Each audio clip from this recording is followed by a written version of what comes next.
माजी मुख्यमंत्री उद्धव ठाकरेंचा दिल्ली दौरा गुप्ता बंधूंच्या भेटीसाठी होता असा गंभीर आरोप खासदार नरेश म्हस्केंनी केलाय। संजय राऊतांच्या बंगल्यात 7 तारखेला संध्याकाळी काळ्या काचेच्या गाडीतून कोण आलं होतं असा सवाल सुद्धा म्हस्केंनी उपस्थित केला।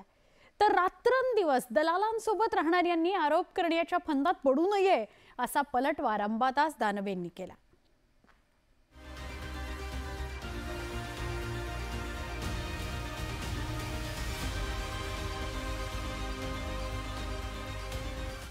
माजी मुख्यमंत्री उद्धव ठाकरेंच्या नुकत्याच झालेल्या 3 दिवसीय दिल्ली दौऱ्यावर शिवसेनेचे खासदार नरेश म्हस्केंनी आरोपांच्या फैरी झाडल्यात। दक्षिण आफ्रिकेत अब्जावधींचा रँड घोटाळा करणाऱ्या गुप्ता बंधूंपैकी एक जण दिल्लीत आला होता।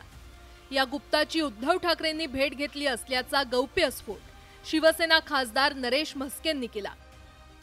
इलेक्शन फंड जमा करण्यासाठी उद्धव ठाकरेंनी गुप्ता बंधूंची भेट घेतली नसेल ना अशी शंकाही नरेश म्हस्केंनी उपस्थित केली। येणारी निवडणुकीकरता लागणारा निवडणूक फंड आता मुंबईतनं कंटेनर येणं कदाचित बंद झालेलं आहे, पण दिल्लीतनं ही मायाजाळ गोळा करायची। संजय राऊतांच्या बंगल्यात 7 तारखेला संध्याकाळी काळ्या काचेच्या गाडीतून कोण आलं होतं? वादग्रस्त गुप्ता बंधूंना उद्धव ठाकरे नक्की कशासाठी भेटले याचा उलगडा जनतेसमोर झाला पाहिजे असं वक्तव्य नरेश म्हस्केंनी केलं। उद्धव ठाकरेंनी मुख्यमंत्री पद द्या अशी मागणी काँग्रेस हायकमांडकडे केली, मात्र दिल्लीत त्यांना कुणी भाव दिला नाही अशी टीका खासदार नरेश म्हस्केंनी केली।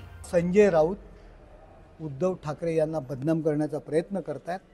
ते ज्यांच्या पेरोलवर काम करतात त्या राष्ट्रवादीचा नेता किंवा त्यांच्या आप्त स्वकीय यांना मुख्यमंत्रीपद त्यांना करायचं आहे किंवा स्वतःला व्हायचं आहे, आणि याकरता ऐन निवडणुकीच्या तोंडावरती उद्धव ठाकरे यांना बदनाम करणं, ठाकरे फॅमिलीला बदनाम करणं हा संजय राऊत यांचा डाव आहे। गुप्ता बंधू आहेत तरी कोण ते आता पाहूया। आफ्रिकन देशाच्या मालकीच्या सरकारी उद्योगांमधून अब्जावधींची लूट केल्याप्रकरणी गुप्ता बंधूंवर गुन्हा दाखल आहे। अतुल गुप्ता, अजय गुप्ता आणि राजेश गुप्ता यांच्यावर माजी राष्ट्राध्यक्ष जेकब झुमा यांच्याशी जवळीक साधून दक्षिण आफ्रिकेत अब्जावधी रँड्सचा घोटाळा केल्याचा आरोप आहे।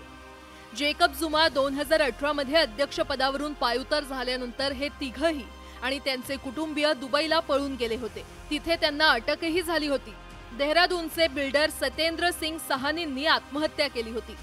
सुसाईड नोट आणि त्यांच्या मुलाच्या जबाबाच्या आधारे सहारनपूर पोलिसांनी अजय कुमार गुप्ता आणि त्याचा मेहुणा अनिल गुप्ता विरुद्ध आत्महत्येस प्रवृत्त केल्याचा गुन्हा दाखल केला। या प्रकरणात अनिल गुप्ता आणि अजय गुप्ताला अटक झाली होती। तर नरेश म्हस्केंच्या आरोपांची शिवसेना उद्धव बाळासाहेब ठाकरे पक्षानं खिल्ली उडवली। परंतु रोजचे दलाल, टक्केवारी यांच्याबरोबर जे रात्रंदिवस असतात त्यांनी मला असं वाटत नाही कोणाच्या घरावर दगड फेकावं।